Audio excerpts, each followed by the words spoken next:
Counting down. Even though I said, all right, so we are here. We are live. Hello, everybody. Welcome to the episode 33 of Celebrating the Brand Ambassador. I'm really excited to be here today with a dear friend, Tom Richter and Jordan Bushell. Am I pronouncing your last name correctly, Jordan? Is it Bushell? Yes. Fantastic. Yes. And who are now figuring out how to share it to their page. So so Tom is here in New York and Jordan is in Toronto. For those of you who did not know that he lives in Toronto, he does, and he's Canadian. And we're going to talk about that because I didn't know that. I always thought he was a New Yorker. All right. So first question I always ask everybody, and I'll start with you, Jordan, is what is your current position? Who do you work for? And what are your responsibilities? So my current position is Global Brand Ambassador for Hennessy Cognac and Manager of Trade Advocacy. So a really long title, but essentially because Hennessy is been building up its advocacy and its kind of foray into cocktails in the last 10 or so years. I've got a lot of different responsibilities. The word brand ambassador doesn't cover fits a lot of different roles. It does. And so for me, I feel like I'm a little bit of the Swiss Army knife, where every part of the company will come to me for the little touch where I add is this a relevant cocktail? Should we do this? What should we do? So whether that's helping them with the website and what content should be on there, to strategizing for how we launch a new strategy for VS or VSOP or something like that, along with then the more direct advocacy stuff, which is kind of trade events, strategizing on those, coming up with the how we're going to do it, and then ongoing strategy that kind of links those throughout. So there's a lot of stuff. COVID's made it all strategy with a few Zoom trainings, but normally I would be traveling while doing all that. Yeah, wow. That sounds like a lot, but at the same time sounds like the dream job, because you are so heavily involved, and that makes your job so interesting and also gives you a voice in what is happening. So I think a lot of people probably envy that. But I think anyone coming from like bar management or bar ownership, if you broke down their job, it's probably similarly chaotic. And I know that probably helped me coming from running bars, wanting to like have my finger on kind of everything that was going to make the bar better. Yes. And so like working those hours and it's crazy hours, but having your hand on all those things makes for ultimately like a through line for everything, where it all makes sense and it all works together. And I think that's though it is chaotic, there's a lot of people doing a lot of heavy lifting, and I'm just kind of adding to their thought process or adding to their creativity. That sounds fantastic. I want that job. Tom, so tell me about your job and your current position and your responsibilities. Okay, so I'm the East Coast Spirit Specialist for the Craft Spirits Cooperative. And what? A lot of words. It is. And in New York, we are the bulk of the spirits portfolio for Vintus New York. Our little company is pretty unique. It's this amazing hybrid, and the people who started it really are thinking outside the box. So they have a brand called Capuro Pisco. Those are the people who started our thing. And we're very not satisfied with the way traditional distributing situations were. So they formed a group, a cooperative of these small little producers, and started distributing themselves in California. Then we opened a New York office, with me being that, and we got product on March 7th of last year. And the 13th it closed. So we figured out that we were going to take this beautiful little portfolio and search for other distributors throughout the country and drop it into their lap, specifically for wine distributors that have little or no spirits, and then we become their spirits portfolio. We act as our company then works hand in hand with these distributors, and we act as brand builders, ambassadors. We are also importers, and then we manage national distribution of the domestic spirits that we have. So it's a real hybridized thing. We're a small company, so we're very nimble and was able to jump around and pivot on the spot this last year. And it's been a lot, but it's been a great year. I mean, and we've really, I'm very happy with this, and the people are awesome to work for. That's amazing. No, I think what your company has done, and I know we're going to talk about it later on a little bit more, is such a solution for so many small brands that are looking for a distributor / salespeople / brand ambassadors and don't have a lot of budget. And it sounds like such a great thing. I mean, you're definitely going to expand about it more. Jordan, I definitely want to dive into how you got this role, because it's definitely, it's a little unusual how you got the role of brand ambassadorship. So tell us how you got the job and the compelling circumstances behind it, and what about the role appealed to you and made you want to leave bartending? So, I was a bar manager and still behind the stick in Toronto at the time, and I got asked to be part of the Belvedere Global Dream Job Search. And essentially this was a global competition to find the next brand ambassador, because Claire Smith at the time, who was their global ambassador, was really getting into the development side of the liquid and couldn't be everywhere at all times. So they needed a number two for her. And they spread it all over the world. And because it was a global comp, the first 2 rounds of the comp were video submissions. And I have a film degree, which was sitting dormant and dusty at the time. But a lot of friends were still in the business. So I had some great videos done. That gave you such a leg up, because so many people are just filming themselves in their bar off their phone. Tom, you probably did that for your bowls, competition. Yeah. Oh, yeah. I feel like a little bit like it is right now. Like competitions now, everybody's got editing apps on their phone and things like this. Like the stuff I had to go through to get those videos done versus what the average person can do on their phone is crazy to me. Mm-hmm. But made the final 8. It was in New York. Which is maybe why people thought I lived there. But I did well in that final 8, and unfortunately lost, or fortunately or unfortunately lost, to Ali Didanenko, who became a Belvedere ambassador for more than just the 1 year. She's great. She worked for Belvedere for many years.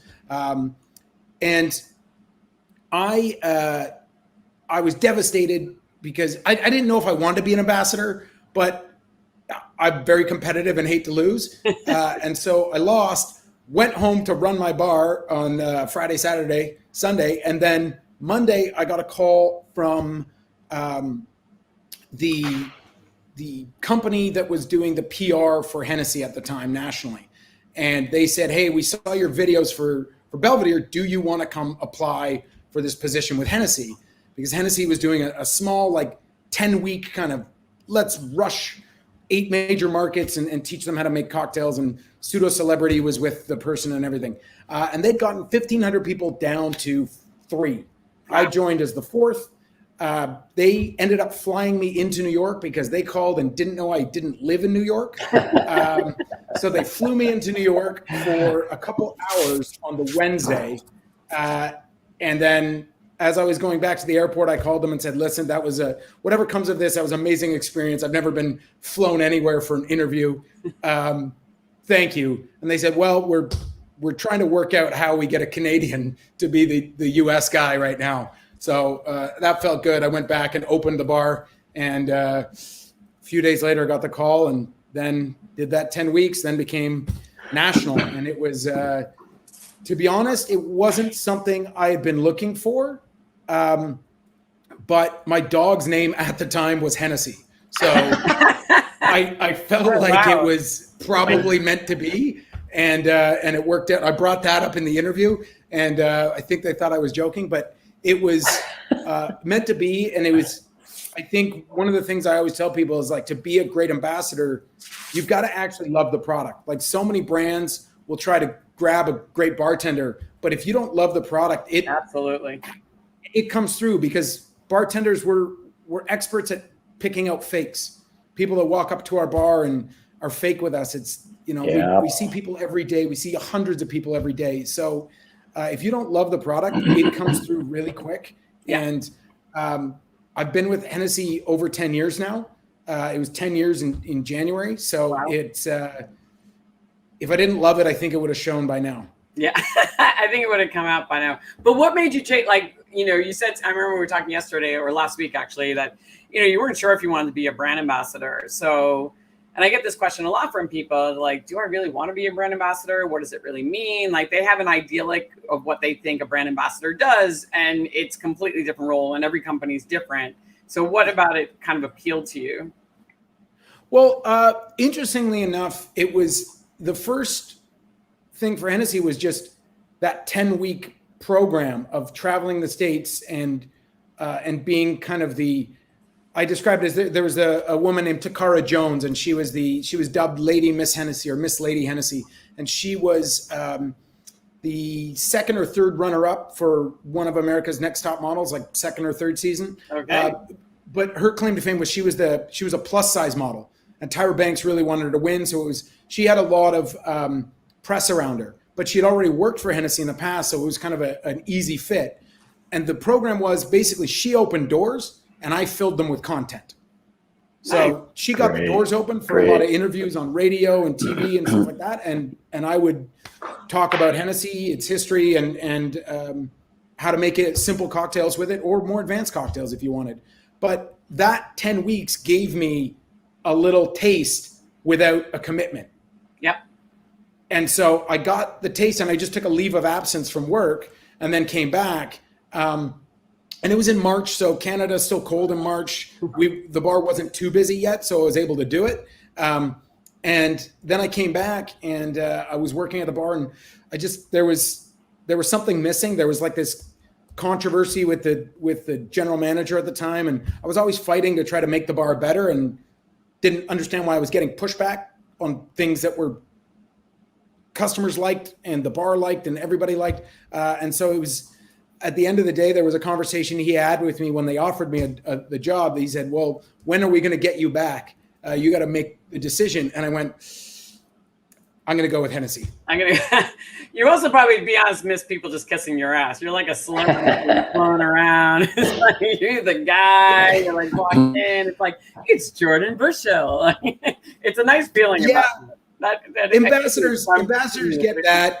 It's nice, but it's I always looked at it like I had a GM once tell me, when you're behind the bar, everyone that walks in the front door is your boss in a way. Like if you make them happy, then you make me happy. And it's like, great, I understand where we stand. As an ambassador, I kind of flip it and go, everybody working behind a bar is in a little bit my boss. Because my job as an ambassador is to give them the tools to do their job, the same way a great owner should give the bartenders the tools to do their job, a great GM, a great manager. And they're going to represent my brand. Like the thousands of bartenders I've trained are representing my brand far more than I will in the time. I can't see that many faces, but they see, hundreds a day. So if I can give them the knowledge, or if I can help them mix a better cocktail, or wherever on the journey in bartending they are, if I can help them, then I've done my job. That's a great one. Who has a dog? Yeah. Tom, I'm sure you have a similar favorite. I know how much you love education. How much you love education, and you've been on both sides of the bar. What's your mantra? How the role of the educator is? Yeah, well, that's kind of the core of what we're doing with our company. And it's like, I was a little hesitant about, sales to me kind of is a 4-letter word sometimes. And the managers of our company, when I sat down with them, they were like, well, Tom, you're an educator. That's all we do. That's it. You educate, you have good product, you get in front of people, you tell them the story and let them try it. It's like, I don't push anything on anybody. I just want you to try what I have, because I've already tried it and I think it's pretty good, So I'm not going to tell you to buy stuff, but I'm going to help you find something that you're going to want, you know? I think that's a great attitude as well, because it is hard to do. I mean, it is part of a lot of the brand ambassador roles are hybrid roles. Your job is to get placements, and as placements sell cases and, you know, menu placements, but there's also that other part of the role, which is education, expanding their world so that they can be better at their job, providing them some education, giving them a new product that they might not be familiar with, and like opening their eyes to something new. So I think there is the great balance of both. You know, I know most people, if you could prefer not to have to do sales and your whole role is education, I know that's my job at the end of my tenure at Diageo. My role was literally people came to the bar and my job was to educate them about cocktails and spirits and about bar program. And that's all I did. It was awesome. Yeah, great. I love that role. I feel like an ambassador, though, you know, it's always linked to sales in a way, like you're doing ride with a sales team, or you're, you know, training a sales team. I always looked at it like the ambassador creates the opportunity for the sale. That if I'm doing my job, then you're looking at it going, oh, of course I should carry Hennessy if I'm going to carry a cognac. Of course I should play with, or wow, Hennessy works really well in these cocktails. Like, that's amazing. And then sales can step in and do what they do and, right, and try to make the best opportunity for everyone. But it is hard when you have those hybrid roles where, you know, somebody expects sales, because that kind of takes it out of advocacy. Yes. No, I think that's what a brand, when you can get work with, but it's very hard to do it. But I think you're the most effective when you are working with a salesperson and you're there just as a tool. You're there to support them and help them get those products in, and that's your role. I think that's the best thing. It's not always easy to do because it's really hard to get people's time, depending on what kind of company you're working with. That's not always easy. All right, so let's talk about that. So Tom, you know, you talked about you have an unusual company, right? Something a hybrid. Actually, I think we already kind of covered what your company does, or else you feel like there's anything missing. I mean, I think you are like the missing link of what you're, you know, for small brands. You want to right. A bit more about what your company does? Yeah. So what my experience as a buyer, I think, has helped me immensely on this side now. And what I noticed the most was like the big distribution companies. You have thousands of products, and if any of those products have a brand ambassador, they will succeed above the ones that don't, because everybody else is going to get lost in the shuffle. Okay,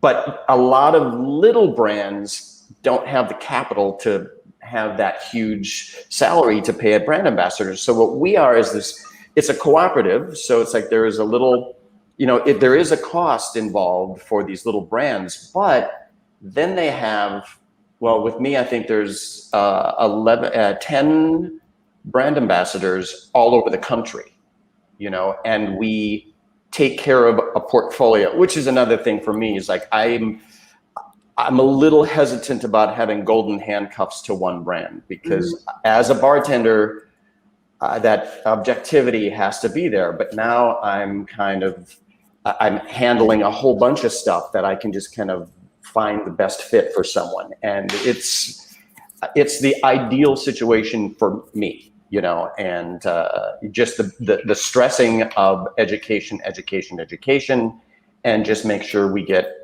everybody to taste everything at least once. Well, let's talk about it. But Jordan, you do have that option as well. I mean, you work for one brand, but you have a whole range. So there's always something for somebody, right? There's multiple different marks within the portfolio.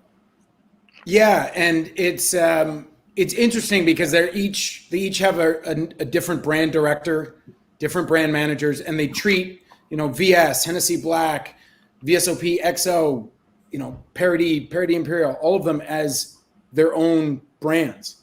And so sometimes I've pulled those together and said, hey, we have similar things going on here. Like they work together, but they're working in their own little areas for their own brand or their own mark within the Hennessy range. And I have to kind of weave those stories together to tell the story of all of them. And that's been the fun of it, because there's always there is a definitive, and one of the things I had to learn along the way was there's a definitive look and feel to each one of them that they want to get across, and how do you portray that when talking to different people, and how do you portray that when educating? And it's certainly, though, Hennessy VS drives the ship like that puts all the gas in the tank, that keeps the lights on.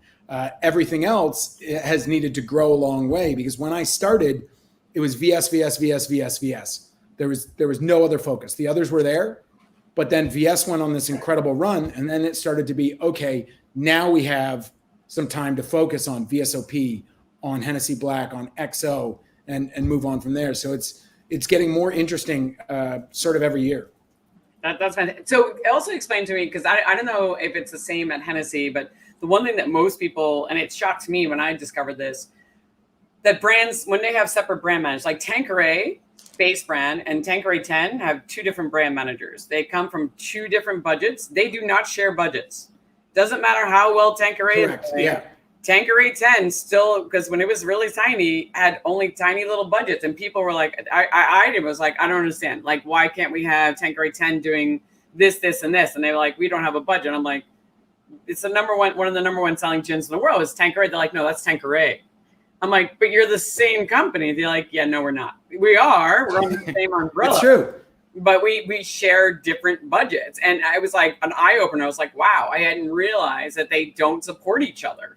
You know, you can sell them together, but one could be spending money on one brand, but you're not supposed to be sharing that money with the other one, even though they're under the same umbrella. Yeah. I mean, it came down to cocktails even, that it's like, no, we don't make Sazeracs with VS. We make them with VSOP. Now, I personally feel VSOP makes a better Sazerac, but if you as a bar want to make it with VS, that's fine, but I will not. Like, I'm making with VSOP because that was a VSOP thing to say, you know, it's a really balanced, beautiful, you know, it doesn't have the new oak that VS has, so it doesn't have that spice up front. So in an alcohol forward cocktail, that was VSOP's territory. And I had to kind of navigate that a little bit. And certainly, yeah, when you're talking about budget, just like Tanqueray, VS has the budget. Right. And Hennessy Black had a almost minuscule budget in comparison.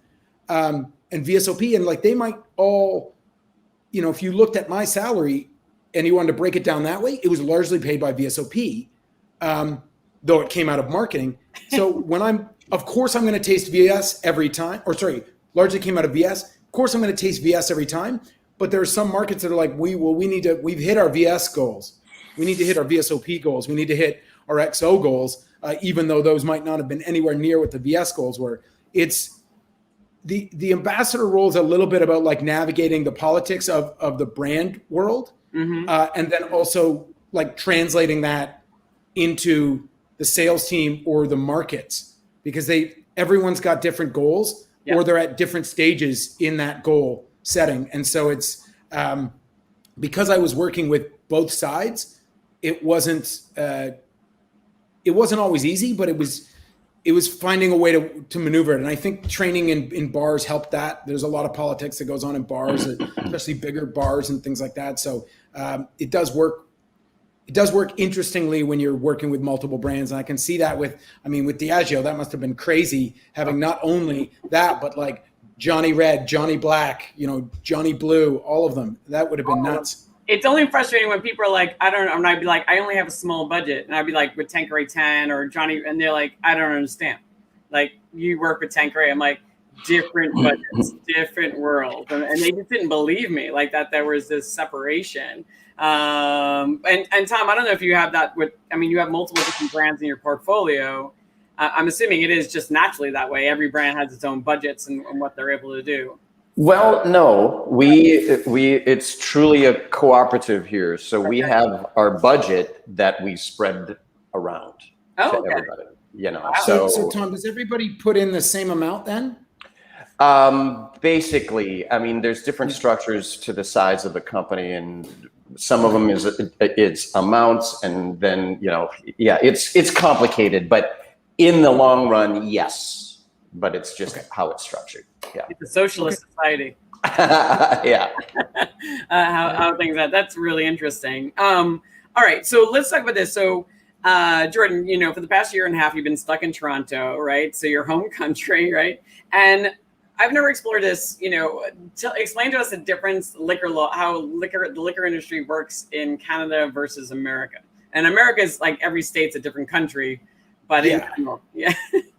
Well, we were talking a little bit about this before, and I call it like America's the home of the free, except when it comes to alcohol, because like alcohol law in America is crazy that you can't in some states in general, you can't give bars POS anymore, like items, like branded items. You can't give them in some states. You can't even give like a branded napkin to a bar because it can be considered bribery to carry your product. And that is just asinine to me in so many ways, because there are so many other businesses. Like when you talk about governments and money changing hands and pharmaceutical sales reps. And then all of a sudden you can't give a struggling bar coming out of COVID napkins. It's crazy, but it becomes a problem when bartenders want to represent brands while still bartending, because you can't often pay for that. Yeah. Like that would be considered bribery. And so when some brands are flying bartenders like all the time down to like Mexico or somewhere else, I'm like, how is this happening? Like our legal department is like, no, you can't, so a great example, we just did a Hennessy My Way competition, which was globally, it was a way of giving back to bartenders. So we gave every bartender $500 or €500 around the world. And every market got to pick who those bartenders were, because we're like, you're struggling, you're out of work, whatever. Here's €500. Like, if you want to make a video, make a video. Right. And they all made cocktail videos, and it was great. But in the US, we can't do that. So the first year we gave it to another rally to just pass out. And then this second year we did a competition because they were all back to work, everything. We said, okay, well, we'll give incredible prizes and things like that. We had to do it through Portland Cocktail Week. Yeah. So we sponsored a competition through Portland Cocktail Week where they fly bartenders to Cognac for us to host and educate. Well, Portland Cocktail Week has to pay for everything. And yet in Canada, we've got some of the strictest like government controls on our alcohol distribution, and yet we can do almost whatever we want in bars. Yeah, and it's very different world. It's crazy. Where you've got the LCBO, like running a bar in Toronto. I did it. I owned a bar in Toronto, and you pay more for alcohol than anywhere in the world. Minimum wage is $14, and that shouldn't go down. Everybody should have a living wage. But rent is almost nearly what New York is as well. Wow. And it's crazy. A bottle of Hennessy in Canada is $77 in Toronto. How much is it in the I can get 2 of them in New York for that. The most expensive city in the world. Yeah. And then you have to sneak things. I know like a couple of people in Toronto or in Canada in general. I mean, they're literally sneaking things over the border because they just can't get certain products you can't get because the LCBO didn't approve it. Yeah. Or they'll do something crazy like saying, oh, well, this bottle is really expensive. So if we get the 375 ml bottle, it's cheaper for people. Yeah, but it's more per ounce. Yeah. So that helps no one. Yeah, it must be such a frustrating system on both accounts about what we can't do here and how it operates over there. Thank you. It's I don't think most people are aware how big and how LCBO, right? They have the largest buying power in the world. The LCBO is the single largest purchaser of alcohol on the planet. Yeah.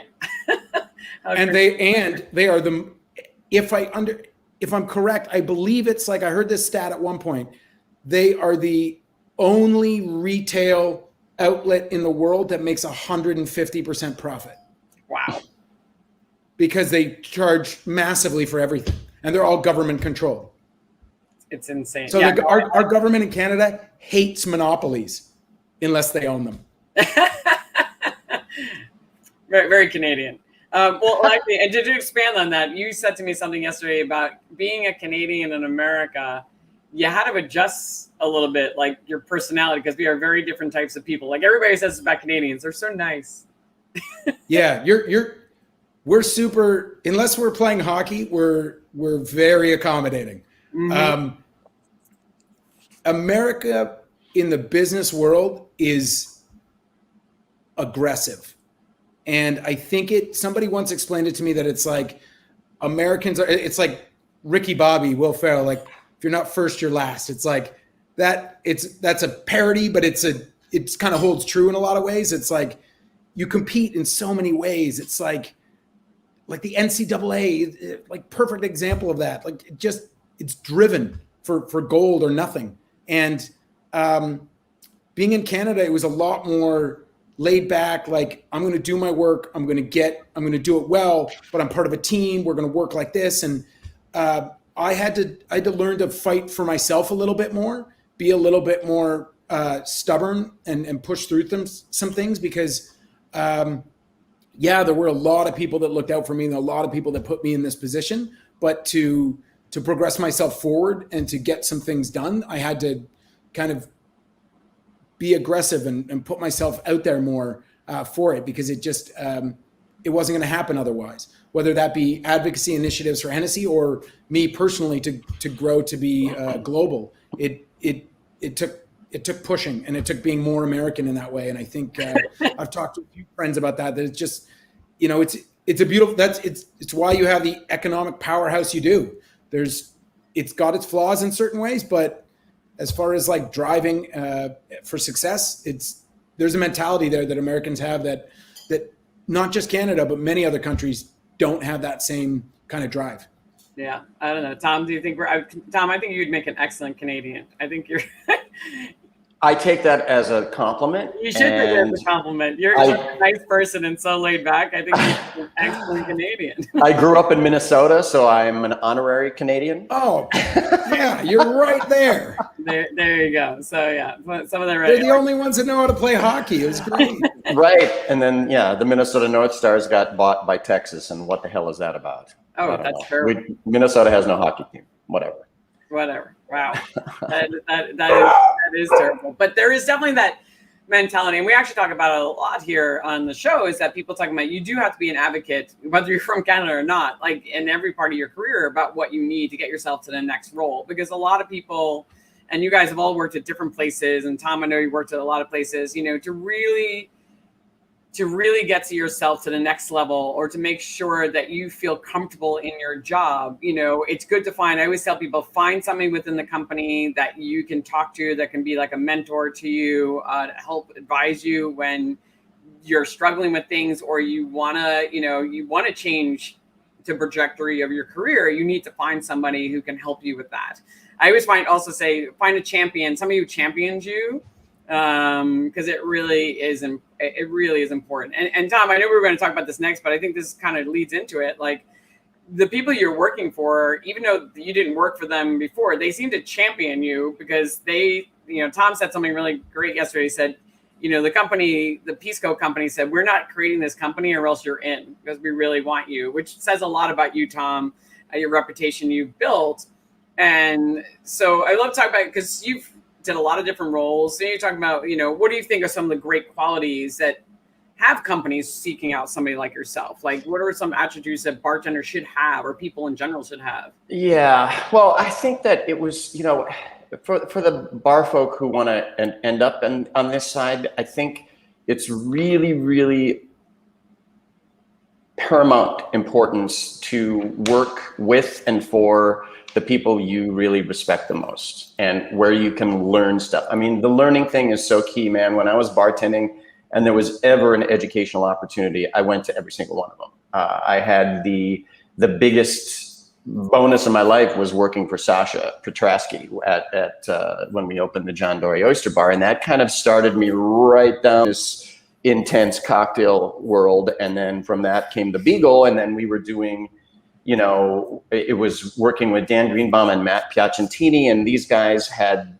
talk about outside the box and supportive. And we were, Dan is a big sherry guy, and he completely brought me down the sherry road. And we were at the forefront of putting sherry in cocktails. And we were one of the first cocktail bars that you didn't have to worship at our bar. You didn't have to go through the secret entrance to get in. You just come in and sit down. And, so I was very, just be, I would, the advice is pay attention to each step along the way and really appreciate each step and get the most out of it, not by draining it, but by putting into it, and, be honest and use good product, don't skimp ever, so yeah, I mean, I did a couple cocktail competitions, did well, but that wasn't my road.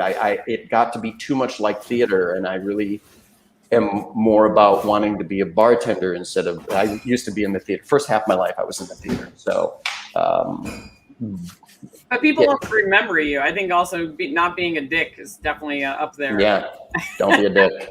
No, yeah, don't be being a really nice guy, and everybody, you do a really great job at the bar educating people, when they sit down about their products and what they're drinking, and people remember that. It makes you a natural of somebody who's talk to Tom. He's going to educate you. He's going to be that person passionate about your product.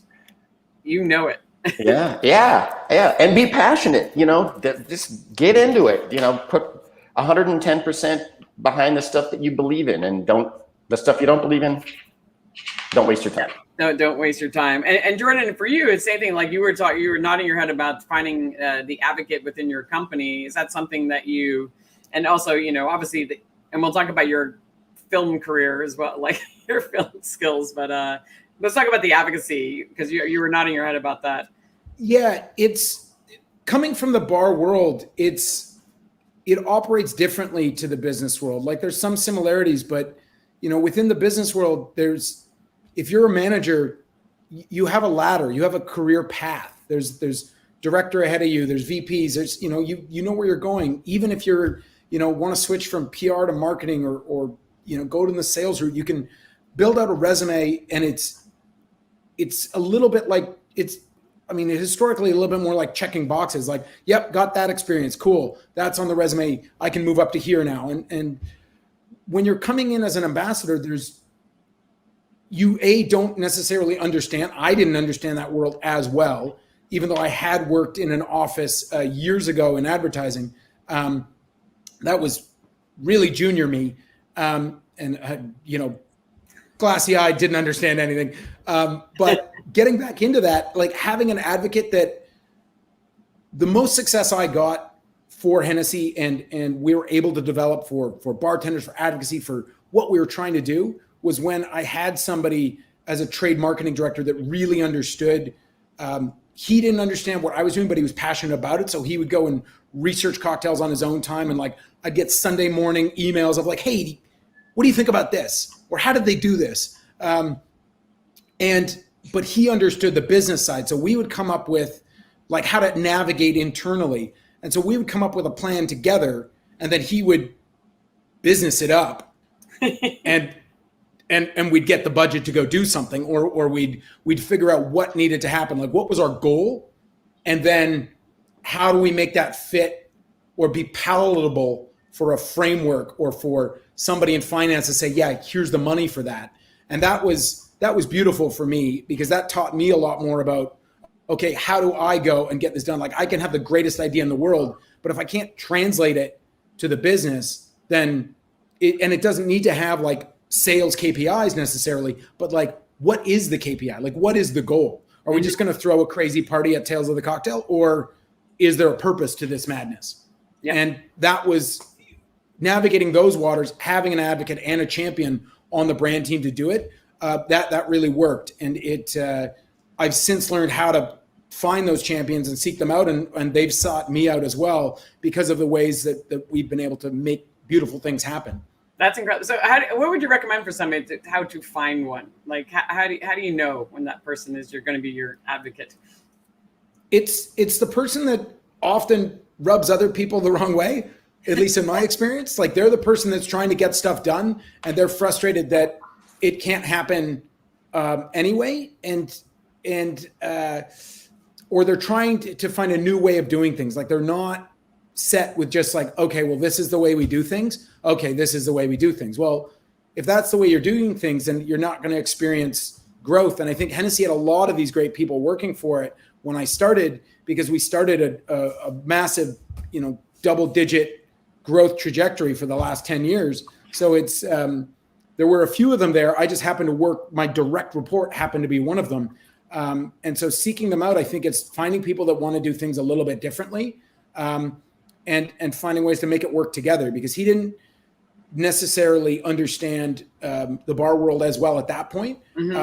But since he's gone on to get I think he's got WSET 3 accreditation. Wow. He's taken not bar 5-day, but the lower level one.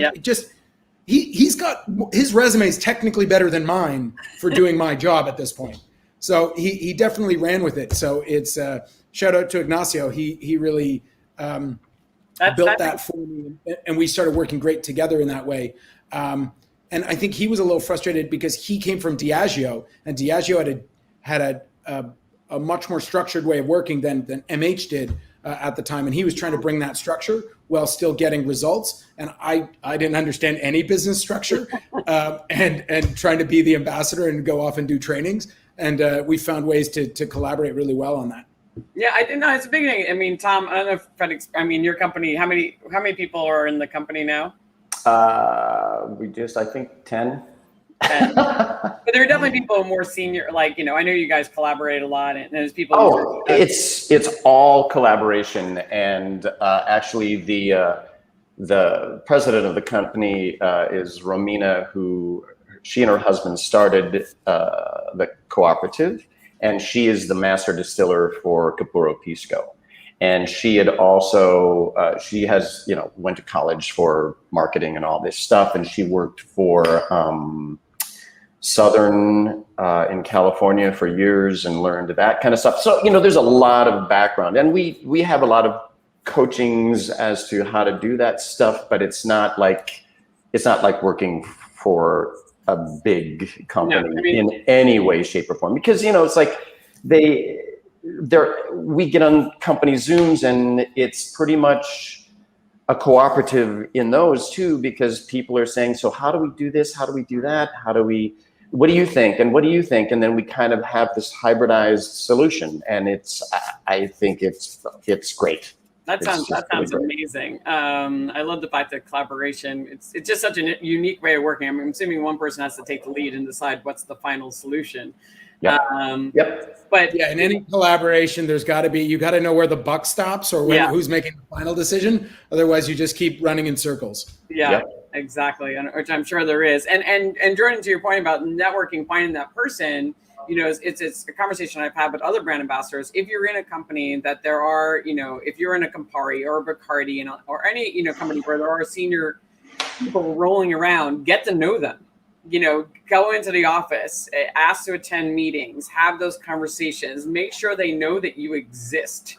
I got to know Larry, I got to know Ivan Menezes, I used to be the person he always requested to be the bartender at his house, or to do a spirit tasting for his guests, or Larry Schwartz, who is his second in charge, I got to know them because they used to come to the bar sometimes, or I'd have to be the person presenting to them in a meeting, and I would spend time networking with them a little bit, finding out about them, talking to them, getting to know what their family is. I would research them, find out what schools they went to and see if we had something in common, just so I was on their radar, because which is important. It kind of helps you get to that next level in your career. And a lot of people are they feel shy, and I'm don't just say hi. They want to talk to you. You're in the field.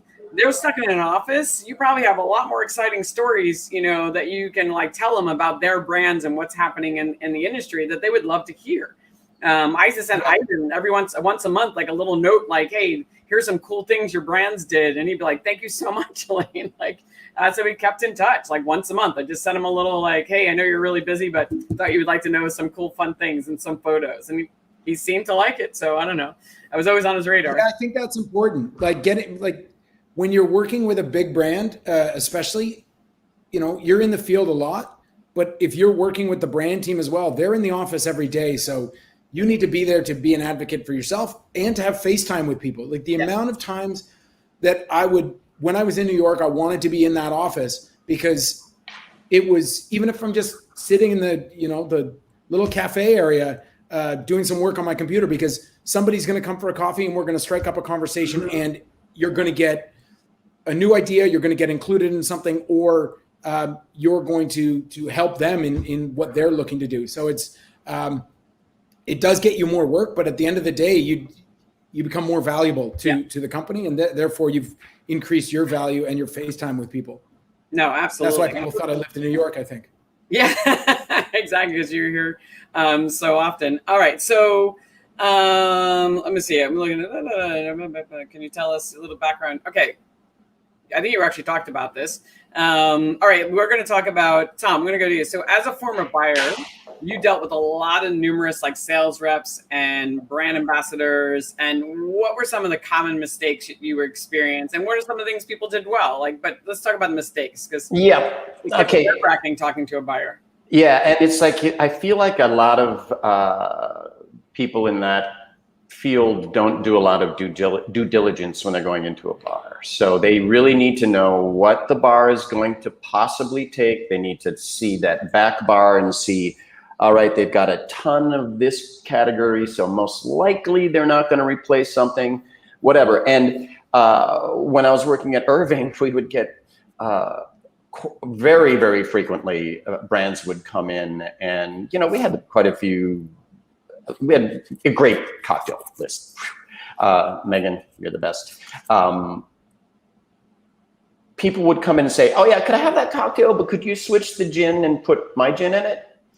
And, Elaine said that she thinks I'm very nice. Well, I've had people, I've worked with Dan Greenbaum, who said that you can tell somebody off with a smile on your face and they won't even know that you told them off. So I would turn to these reps and brand ambassadors and just say, yeah, I understand what you're asking. And how about I just put your brand on the receipt and let me make it for you the way we decided is the best drink, because different, let's say, gins taste differently and behave differently in a cocktail.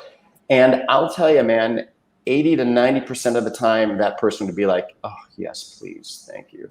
Because the golden handcuffs, you lose perspective if you're only tasting your stuff. You've got to try what's going on. And you're also respecting that buyer, and you're building a relationship so that they know that you've opened the door, so that they're not going to be like, oh, geez, here they come again.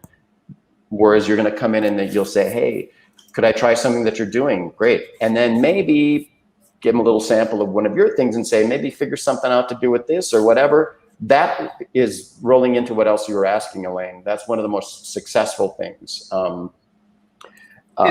Expand on that. What's the most successful? Yeah, so Adam Schuman is a good friend, and he is brilliant in this business. And he took a very small liquor portfolio at Skurnik and exploded it to millions and millions of dollars. He's a great guy.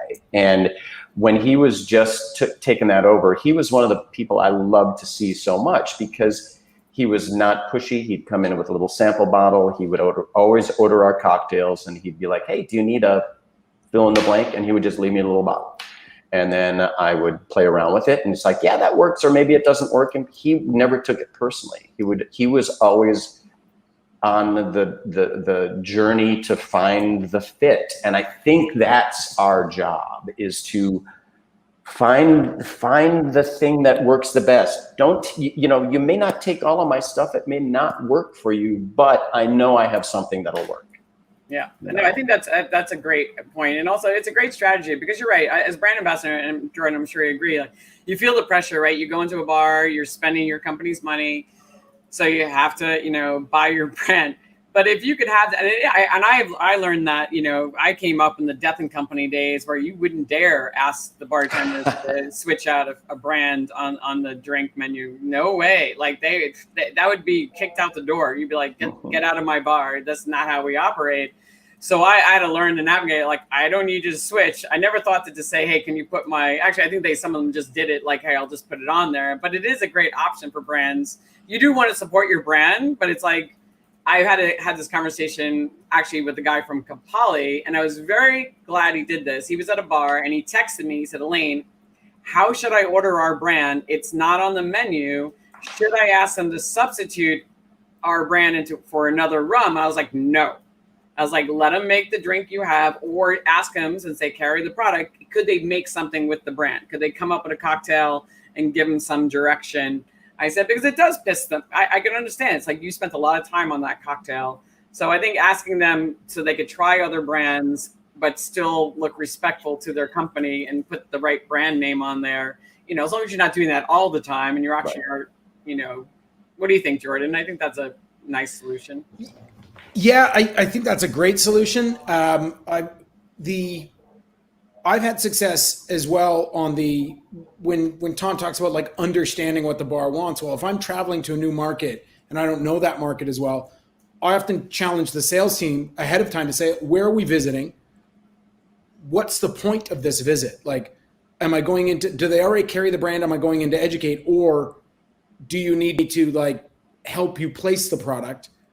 And what are the possibilities of replacement here? Like, are we going for VS all the way through XO? Or are we going for just one in particular, or what's that going to be? And maybe what level is the bar at as far as how do you see them as, are they a Death and Co, or are they, you know, like a mom and pop, you know, great restaurant that's trying to dabble in cocktails? So it's understanding the bar and what that bar needs or may want from you, or what value you can add to them. Because I think some of it is, I've had the greatest success in like mid-range restaurants that are, you know, in the middle of nowhere, have never seen an ambassador before. And I can go in and just say, hey, like, let me show you a few cocktails. Like, if your staff like these, maybe that inspires you to go make something, or have a core repertoire of cocktails that you can play with local ingredients and make something interesting for them.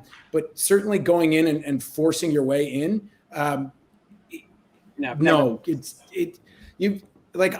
going into a bar that already knows how to make cocktails. I always say, I'm not going in to tell them how to make cocktails. Like, that's asinine of me. Like, I haven't been permanently behind a stick in 10 years. For me to go in and teach you how to make cocktails would be stupid.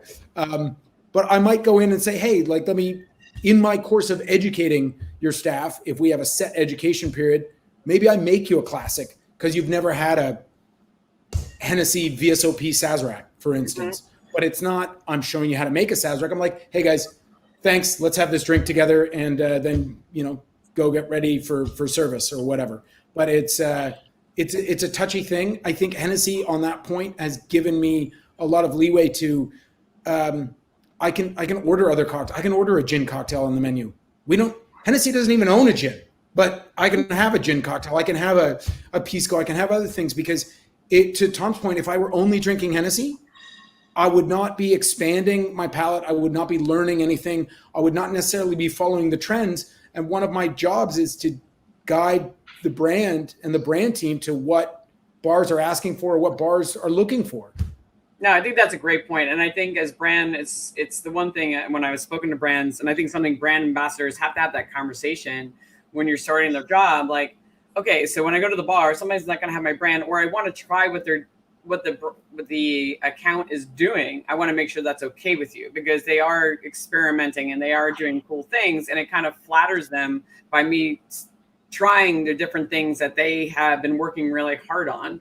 And it helps me also, to your point, Jordan, like, understand some of the key trends, expand my palette, see what's going out there. So, and Tom, I like your point about like dropping the small, you know, the bottle off. I'm like, hey, you know, I know you make great drinks. Here's a bottle for R&D. Love to hear what you think, you know, next time I'm in town, if there's something you want to come up with, and if it works for you, and if it doesn't, it doesn't. But you know, I think it's a great way of at least getting a brand to try out, an account to try out your product without forcing it on them. Yep. But obviously you're dropping off something you think might fit because you did a little research. You scanned the back bar, you saw what their gap was. Not just anything like, oh, you have 1,000 rums, there's another one. Like, there's a gap in your portfolio. I think you might like it. All really, really great points. All right. So Tom, we talked about buyers. Is there anything else that really pisses you off, Jordan, or anything you've seen people do? I had a GM once that taught me this while I was the bar manager. And, you know, I was happy to, you know, people are coming in to taste me on alcohol during the day while I'm doing inventory. Great. However, he was like, no, you've got to set a precedent of like, this was a big 300-seat venue. He's like, no, if you don't have a meeting, I don't have time. Like, set a meeting. My time is as valuable as yours. Even though you have cool stuff, like, set a meeting. If you want me to sit with you for half an hour tasting new wines or new spirits or whatever, set a meeting and show up with that intent. And that was important for me to learn as a young bar manager. And I think that does really well for a lot of spirit people or wine people or any distributor or sales rep or ambassador. Like, if you're going out for drinks, that's one thing. And you have like a little product to drop off and you know, have it in your own time, great. But if you're intending to have a conversation about your product in that time, set a meeting. No, absolutely. Ambush is the worst. I hated being ambushed. And on the other hand, if somebody came in, like, you know, I'm an ambassador or a sales rep, and they sat at my bar one night and was asking me questions, and they weren't talking any business and having cocktails and whatever. And then at the end, they'll say, hey, listen, I take care of some spirits. Could we have an appointment? Absolutely, because they're doing the smart, educated way of doing it instead of just, hi, I'm Tom. I was like, can I have a meeting? No, it's like, oh yeah, I see what you're doing here. Cool. I might have something that you might want to taste. What do you think? And usually, well, when I was a buyer, I would be like, yeah, absolutely. Come in tomorrow at this time or whatever.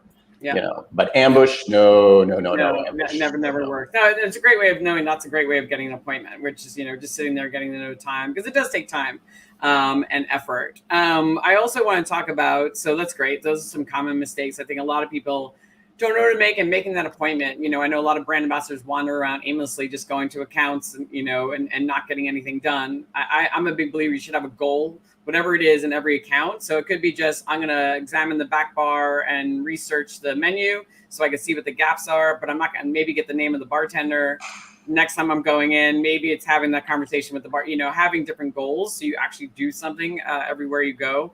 And speaking of, like, you know, having goals and meeting with accounts, obviously there's so much information you have to gather. And Tom, you and I talked about yesterday about, you know, there are different ways you can keep track of all the information. I kind of like yours, and you use a couple of different things of, like, when you present and also how you keep track. So yeah, this is definitely the nimbleness and efficiency of the company I work with. And we use Trello boards. I think any of those type of things are really convenient, but like we'll have a board, and then I have a card for each account, and then all of my notes on that.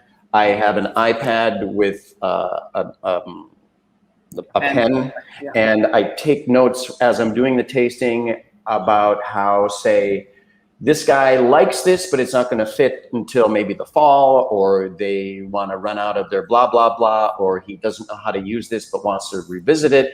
And then you take a screenshot of that and you can post it on the Trello board, so you can always just kind of circle back on that. I'm not nearly as efficient with this as I wish I was, but it's really a super good tool. And the people in our company that use it religiously are just, they're snap on it, man. And it's a great use of the current technology and not like overdone, you know. Yeah, the Trello boards are great. And then we use Slack as our interpersonal thing. And it's like everybody's in California and I'm here, so it's like we're in the same office all the time. So it's like there's some really good technology that we've been able to deal with in the last, because of this last year. No, I also love that. I mean, I never thought, I mean, I've used the Trello as an organization, but a tool, but like being out in the field and using it as a way to keep track of counts is really interesting. And also I'm now getting myself a stylus pen with an iPad. So yeah. I can write, because if you're trying to type everything, it can take a while. So to be able to write notes and be able to screenshot it. But you also use the iPad, obviously, because you have so many products, you know, you have to carry them all. So how do you use the combination of so we have a lot of products, and this is my sample kit right here. So Jesus. Everything is in little bottles. Like I said, I used to be an actor, and what I learned from being an actor is you're always prepared for an audition. So what that means is I've got my entire portfolio with me all the time. So when I'm tasting somebody on something, they taste it, and they're looking through my little book, I also have everything on my iPad that I can page through so they can see the full bottle shots. But if they're going, oh, you know, that special release Aquavit, I'd love to try that. I'm like, hold on, pull it out of my bag. Here you go, try it. You know, and they're like, what else? I'm like, what else do you want to try? How about this? Yep. Hang on. Here you go. And a little try it. And so it's it's good. And it's not like I'm not carrying 24 bottles around. I'm carrying 24 little tiny bottles around. No, I love it. I thought that was such an efficient way of doing it because it's really hard. It's genius. It's genius, isn't it? Genius. Yeah. And then to have on the iPad. Roller bags that weigh a ton and you have to like drag through the heat. Yeah. And you're also, when you got the roller bag, it's like, look at me, I'm a liquor rep. And I sneak in with a backpack with a couple of these little lunch bags, and I can be a little under the radar, which I like that too. Genius. Jordan, you have any? Everybody, I know a lot of people have lots of different tricks of the trade they use out there. Like Xavier from Grandmonier had a great one. You know, he uses Google Map tool for every city he's in, so he creates customized maps. You just stole mine. Oh, really? Yeah. You do that too? I do that too. It's genius. And then it's also because I travel so much, it was started out as being helpful to me, to being like going back into a market, maybe the sales rep has changed or something like that. And I could say, well, last time we went here. The head bartender was so-and-so, whatever. It became great because friends started asking me, where do I go when I go X? And I'm like, share map. Yeah. Here you go. Here's all the best places you want to go. No, and it works out. It works out incredibly because then you have a guy that doesn't live in your city sending people to your bar for you. And it's like, at the end of the day, if you can add value to a bar, like people want to show off. And if I'm saying, you know, hey, I haven't seen you in 6 months, but I have like a bunch of friends on vacation, they're coming in, like, you know, they're going to come see you on XX night. Yeah, I think that's incredible. And it's at the end of the day, we're all just one big community. You know, it's a beautiful industry to be in. And so the more camaraderie we have, the more kind of like shared connections, I think that's what makes it really joyous at the end of the day. That's why that's why we've all been hurting, because all these cocktail weeks, we can't go have like high school reunion again and see each other. That's very true. Tom, do you use the Google Maps as well? Absolutely. Yeah. Because you can just take a spreadsheet and drop it on there, and then all your little pins show up, and it's like, this is awesome. I mean, it's really, that's a real valuable one. I mean, you can do it like by product, it's wow. Brilliant. I'm gonna explore this a little more. I haven't utilized it and tried it out. No, and when I've told other people about it, they're like, "What?" I'm like, "Yeah." I'm like, Google Maps. You can, they're like, "I had no idea," because everybody just uses to get to A to Z, and I'm like, "Nope, you can use it as a whole organization tool of bars and restaurants and put notes on it and create customized maps." And no, I think it's great. When I start traveling again, it's like I'm definitely picking that up. All right, so I want to talk about it because I know we've been about an hour, so we're going to get into the nitty gritty here at the end. Jordan, a lot of your role has evolved into one where you're developing strategy. You mentioned that, like, that's kind of a big part of your role, which is, it's a very different step from coming as a brand ambassador, educator, creating cocktails, and now being really involved with the brand, so how did that come to be? Like, how did you start working on strategy with the brands? And like, it's been somebody mentoring you, like, how did you evolve in that role? I think it came to be with the champions we were talking about, and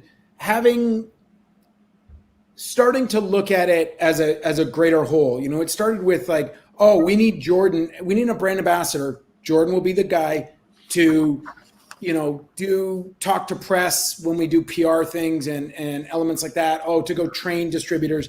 This kind of like common stuff for a big brand, but there was no through line of what we were doing for bartenders. It was like, go train in this city, then go train in this city, then go train in this city. And it's like, oh, well, we should be doing something at Tales of the Cocktail. Well, what are we going to do if there's no link every day? There's nothing else going on. And then it started to just kind of organically develop in, we want to do more. We see success in these little visits, but how do we amplify that Do we need, and then it was like, okay, well, we need more regional ambassadors as well. What would that look like? And it's like, we looked at my role and said, okay, well, what works about my role? And what of that is because I'm national, and what of that would work differently if I were in one city all the time? And it was very much, I was the lens of what would work for bars and bartenders, because I always looked at it like I was that, I think very much like what Tom was saying earlier, I'm that like geeky bartender that went to all the educations, that went to all that, and was like, which one of those worked best for me? Like, which one of those resonated 10 years later? Well, what would that look like if we did it today? Would it look the same just for cognac, or do we do something different? And so it was a lot of me filling a need for the brand, or then it started to become me presenting ideas that said, hey, we can push this forward, because I got the confidence that they liked what we had already accomplished. So, okay, well, this is what I think we should do next. Or, a lot of times a brand ambassador, when you get comfortable, should be a steward for the brand in a way, like making sure that new people on the brand aren't coming up with a strategy that might be counter to what you've been building towards, or might just be, a quick sales idea, but it's going to hurt you in the end, maybe. No, and that's an interesting point. But, presenting ideas is a big thing. A lot of brand ambassadors I talk to, they're super creative. They have lots of stuff going on. But, if you don't present your idea in the right way, it just goes out the window, meaning you have to actually have a structure to it. So did somebody sit down and teach you, like, okay, so when you present your idea, you have to do it in a certain way? Yeah. So what does that look like? My first PowerPoint was black background, white type, and an essay of the idea, like just typed out. It's like no photos, no pretty graphs, no nothing like that. And I learned very quickly, no one's going to read that. It was very much, hi, buddy. This is Brewy. Oh my God, he's done with my talk. But it was very much about getting your succinct point. Like, you don't need to explain the entire idea in its, at length. You need to get the hook and figure out what's the point. Like, what are we not doing? What's the opportunity, and what can we do to seize the opportunity, and what's the end goal? And if that's what you've got, the buy-in, you get buy-in, then it's like, okay, well, what do you need to possibly get this done? Well, here's possibly, pie in the sky idea without talking to a venue, without talking to Tales or Portland Cocktail Week or whoever. Here's approximately what I think we need, and then go from there. And it got better with time, and champions working for the brand helped get some of those things done. And if you get a few people buying in, and when you get one success, it's a lot easier to get your second one and your third one, because they have belief in that. Yes. Yeah. Once you solidified yourself as like somebody who has good ideas and actually can help follow through, then they're like, all right, this person's, ideas are legit. And they're not always winners. I mean, we always have a few ideas we present out there. Tom, as a cooperative, if you don't have a winner, it's important to be honest and say, like, I've looked at so many wrap-up reports where I've read somebody else's wrap-up report of the same event. I was like, I'm not sure we were at the same event, because this one seems really cheery, and I'm not sure that went the same way. And so, but getting a breakdown of like what the goal was, where we missed, maybe why we missed, and so like what's the learning, and then applying that the next time. Yeah, I think I've seen some reports. Yeah. I know what you're talking about. It is, and because it's hard. You're like, oh shit, if I tell them I failed, they're gonna be angry. But I think it's more like, this is what we learned. This is what worked. This is what didn't work. This is what my solution is going forward, and always having a solution. I mean, Tom, working in a cooperative, I'm assuming you guys have to come up with ideas and like solutions. Oh my God, yeah, that's all it is. And and luckily everybody encourages everybody to be creative, and there's wild solutions that get embraced, and we go forward with. So it's like I said, it's great to be with people who are outside the box and really thinking creatively all the time. And speaking of Death and Company, their entire team is here for a tasting that I'm going to be leading them so through fun. shortly. We're wrapping up. So I'm just going to ask you the last question. On that note, being the Brand Ambassador World coming to life right here with all the team here, I always like to end on one question, which is, what is one of the key lessons you have learned while being a brand ambassador that you wish that you know now that you wish you knew when you started?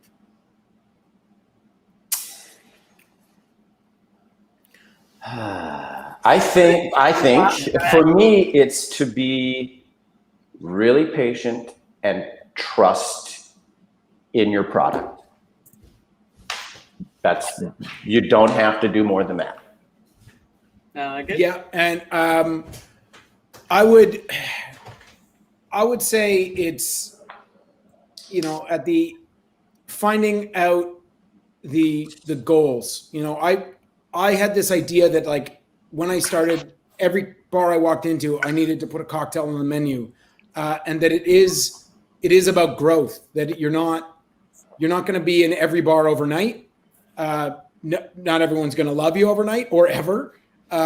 So finding the areas you can win, because when you, like, advocacy is a beautiful thing. Like, you love the brand, but other people may not have had the opportunity to love the brand. They didn't have the moment. They didn't have the epiphany moment. They didn't have that, that tasting in France or whatever that you went through in your training. So you need to kind of create a world for them and create an opportunity for them to open up to the brand. And it's not a one visit thing or two visit thing. It might be a pursuit of multiple visits and multiple moments and multiple shared moments, and not forced education or anything like this. Just saying, like, hey, try this at your leisure, and then maybe I'm going to see you again somewhere. Try it again. What have you played with? Or getting one advocate in a town and going out for drinks with them and having those great conversations. It is a patient process, but it's a lasting process. And, like, a sales team can get placements with big brands. You can pay for placements in a lot of places. You can find a way to get that done. That's not lasting. That's never going to last. It's when somebody loves your brand. I think of some of those trainings I went to 20 years ago, and if I opened a bar tomorrow, that brand would be behind that bar, because I'm an advocate for that brand. I love that brand as well as the brand I currently represent in Hennessy. So it's there's room for everyone, and if you have a good product, I think, to echo Tom's point, like, a great product is the core of any advocacy foundation or any work you're doing, because it's not hard. It's not hard if the product's good. That is so true. It's definitely not hard. No, and really, really great points. I think just patience, and it is not easy. And that's also a lesson for brand owners out there too, that it takes time and it takes effort. And if you try to push too fast, you'll end up losing. But if you just take the time and get people to fall on the same love that you have for the product, and as you said, not everybody will, but when you do, they become lifers. And I think that's more important. I heard a great quote about a brand ambassador, and it's from a friend that was running the ambassador team in Canada. And he said, sales team will sell things this month, this quarter, this year. Brand ambassadors sell things 3 years from now. Nice. That's a great quote. Great. That's really, really good. I'm going to take that. The long game. Yes, definitely. Exactly. It's a long game. And that's why brands hire brand ambassadors. They're there for relationship building and making people fall in love with the brands. Gentlemen, this was fantastic. Thank you. What a pleasure. Thank you so much for coming on. This will be up on Facebook for a while, and then it goes up on YouTube and all those great things. So if you want it, you can take it. Great. But thanks for sharing all your information, also putting this on Facebook. And it really was a pleasure. It's really great to be able to chat with both of you. Thank you. Pleasure. And Tom, look out for me, because now that I know you carry a back bar with you at all times, I'm going to find you when travel opens up again. Yeah, I want you to try some of my stuff, man. Yeah, brilliant. Party. Done. All the time. All right, gentlemen. Have a great rest of the day. Thank you so much. Thanks, Thank you. Bye. Bye.